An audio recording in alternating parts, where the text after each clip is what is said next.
What's going on, guys? Welcome to Cinephellas. I am Kevin Muller, and I am here with Bob. And we are here to talk about a movie. It is Broken Records. It's been nominated for a lot of awards, and we haven't even gotten to the Oscars yet. And it is slowly becoming one of the biggest movies of the year. Of course, we are talking about Wicked.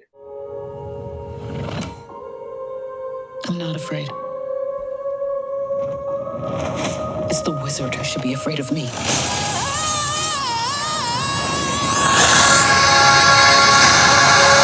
All right, so in this film, based upon the hit Broadway play, which came out in 2003, we are thrown into the world of Oz. You know, everyone knows the Wizard of Oz, and here we meet an outcast witch called Elphaba, played by Cynthia Varro, who is accepted into Shiv University.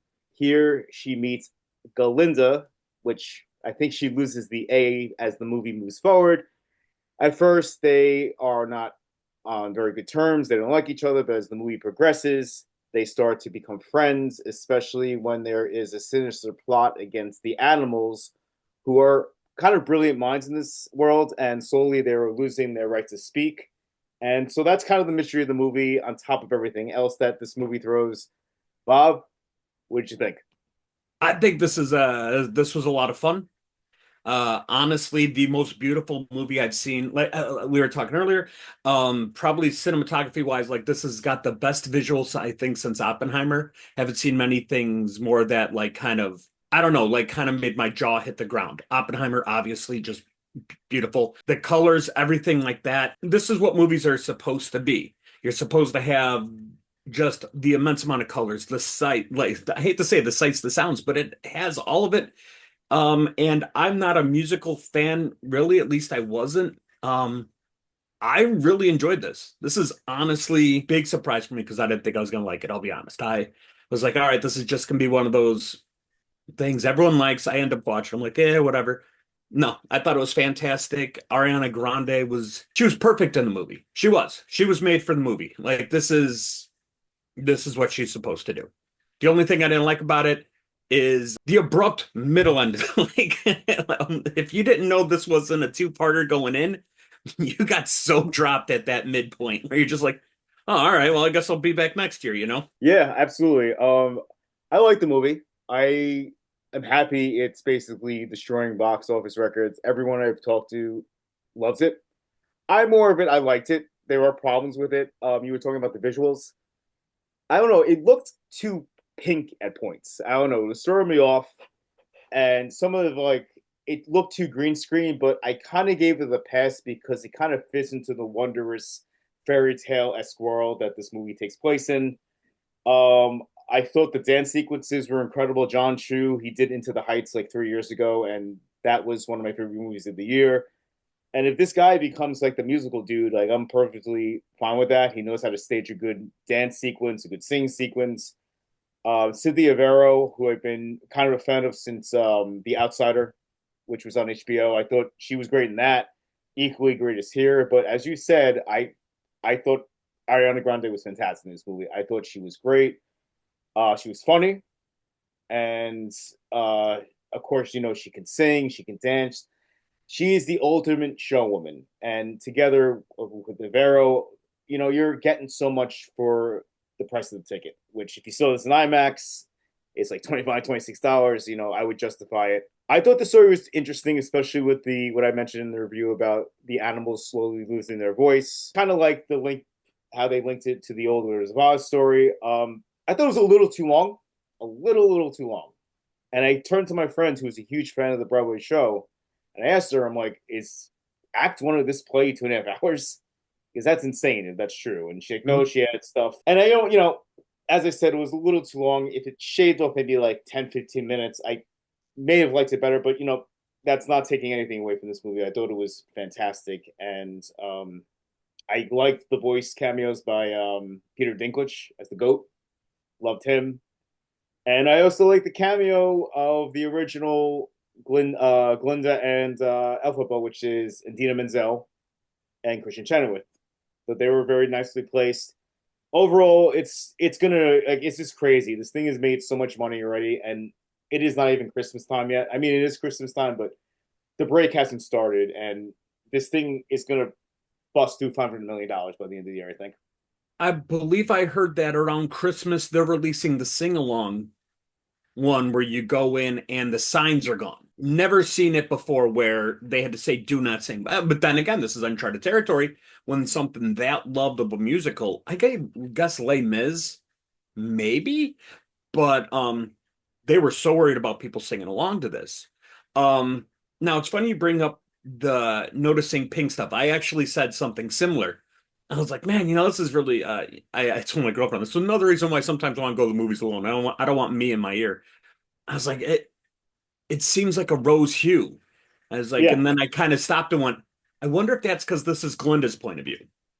And as the movie goes on, do we go more green? Because I mean, even behind me here, what happens if that's what's going on? Because I picked up a lot more. I mean, she does the dance in the hallway, boom, pink, everything pink, pink, pink, pink.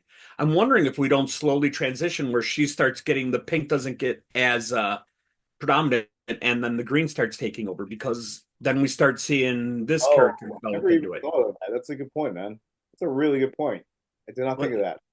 because this is the origin story, and Glenda's already where she's supposed to be. Her heart's there, boom, she's in character. Character defining moments are already done. She's Yeah. confident in who she is. Towards the end, she's blowing a lot of green stuff around. There's a lot of green hue because she's becoming more comfortable with who she is.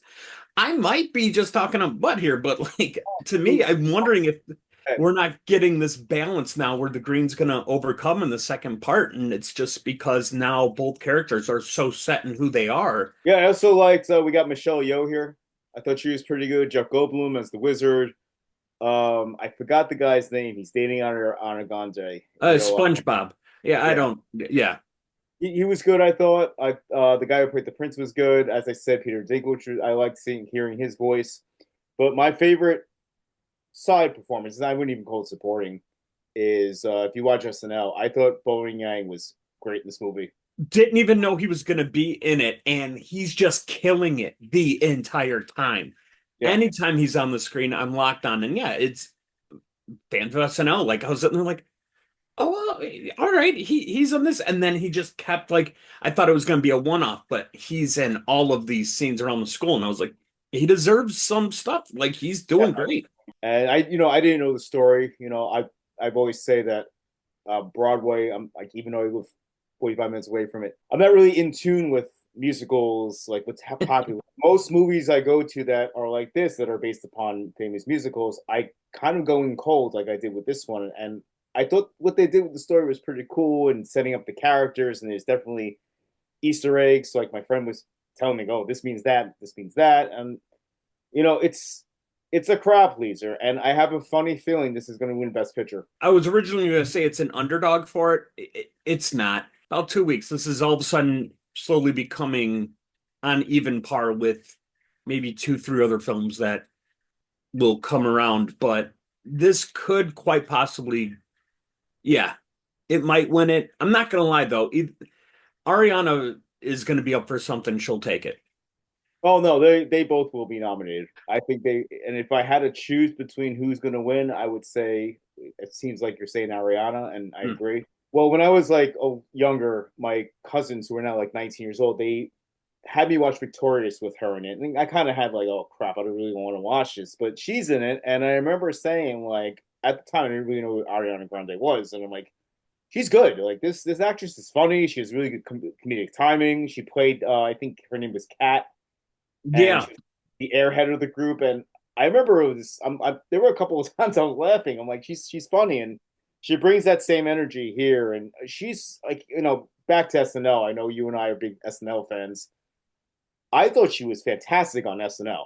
And my friend Jesse, who's been on this podcast, he was at that episode, and he said it was an incredible sight to behold that how talented she is. She did the Jennifer Coolidge impersonation, Celine Dion. She can sing. She's funny.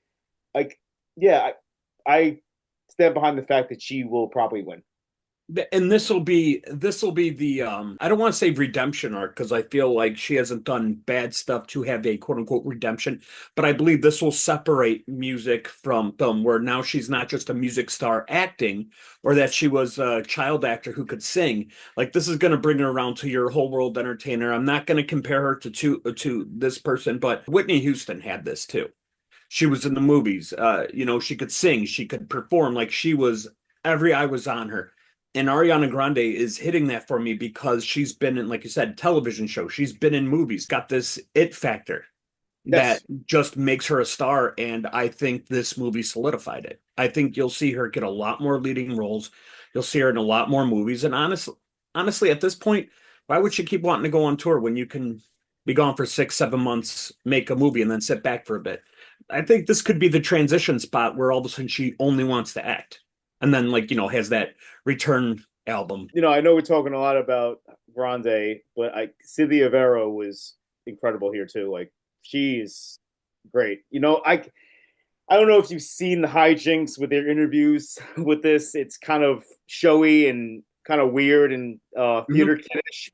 I put that aside. I could separate that, and I could just say that I can't wait for part two. I'm really looking to see how they wrap up the story. I assume there are great songs on the back end of the catalog that we haven't heard, and just seeing these two together, like again, it's just going to be a treat in the year.